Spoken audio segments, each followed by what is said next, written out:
The X-Wing is ready for some space combat action in today's game, Buck Rogers, Planet of Zoom, for the Atari 2600 and all compatible systems. And judging by the label art, let's see, Buck is going to fly into space without a spaceship, deflect lasers with a shield, and throw missiles at random enemies. All right, this should be a good one. Let's go ahead and take Buck Rogers, pop it in my Atari 7800 Pro system, and see how it holds up today. Let's go to the game. Buck Rogers, Planet of Zoom was published by Sega and carries a copyright year of 1983. It is based on the 1982 Japanese arcade game Zoom 909, which appears to have been inspired by the Star Wars Death Star trench run.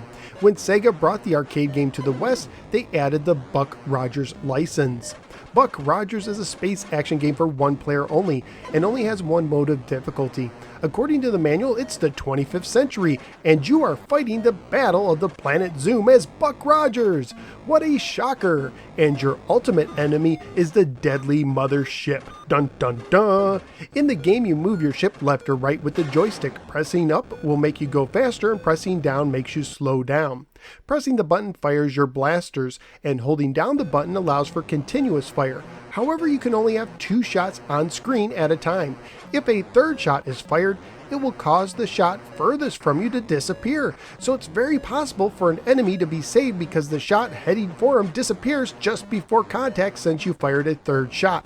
Each level is divided into 2 main sections. In the first section, you must pass through the middle of a certain number of electron posts. The number of posts you have to pass through is seen on the top middle portion of the screen in between your score and lives indicator.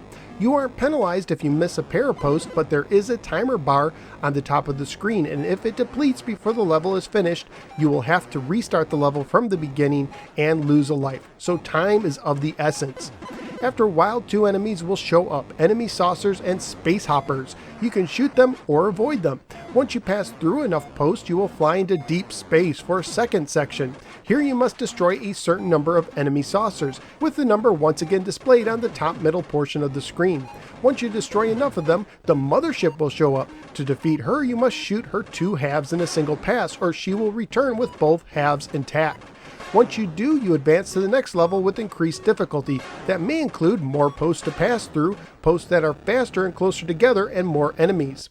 Scoring wise, you get 300 points for destroying an enemy saucer or space hopper, 500 points for passing through a pair of posts, and 20,000 points for destroying the mother ship. You also gain points for distance flown. You lose a life every time you crash into an enemy or electron post, or when the timer runs out, but you earn an extra life at every 50,000 points.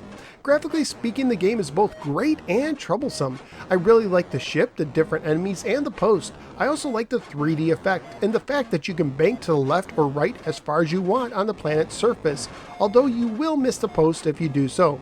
In many ways, it reminds me of the Galaxy Force games Sega later made, and I wouldn't be surprised if Buck Rogers influenced those games. However, on the downside, even though it may not be as noticeable in this video, the game suffers from a lot of flicker to the point that it bothered my eyes. And the only other game that did that to me so far in the 2600 has been Defender. I thought the sounds in the game were decent, but I could see some other gamers being annoyed by them. And this is also a pretty family-friendly game with plenty of space combat action. At the time of my research on eBay, loose copies were going for $7 to $11, including shipping. So what did I think of Buck Rogers' Planet of Zoom? This is one of those frustrating games that could have been one of my favorite games on the system, but a few flaws push it in the opposite direction. For instance, the fact that shots sometimes disappeared before hitting the targets interrupted the flow of action. I also thought that the collision detection was a little flaky, as there were shots that I thought should have connected with the enemy but missed, but at the same time, there were times when I thought I was going to crash into an enemy for sure, but the computer spared my life and didn't register the hit. On the other hand, there were also some cheap deaths when an enemy saucer blindsided me from behind on the deep space section. But the worst offender was the flickering. As I said before, it bothered my eyes at times, and when a game makes you physically uncomfortable, it's hard to enjoy. It's possible that this was simply the best Sega could do at the time, and that the 2600 just wasn't able to fully handle the game. But despite all the flaws, when the flickering didn't overwhelm my eyes, I still enjoyed the game somewhat. It reminds me a lot of the Galaxy Force games, which I also enjoy, and offers a 3D-esque style of space shooter on a system that usually sticks to the 2D realm. So where am I going to rank Buck Rogers? If it wasn't for the flickering, this could have been a top 20 game, but as it is, it's falling into the 50s. I prefer the more pleasing to the eyes Donkey Kong at 53, but would actually give this an edge over Atlantis at 54. So out of the 108 games I've ranked on the 2600, Buck Rogers is flickering into the 54 position. Buck Rogers pushes the limits on the 2600 and has some fun gameplay, but its flickering may bother gamers similar to myself. So what do you think of Buck Rogers' Planet of Zoom? Whether you agree or disagree with me, feel free to let me know in the comments below.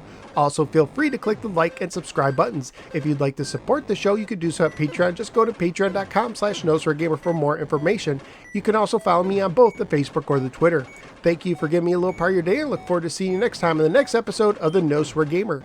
Take care and beware of the flicker of the Planet Zoom.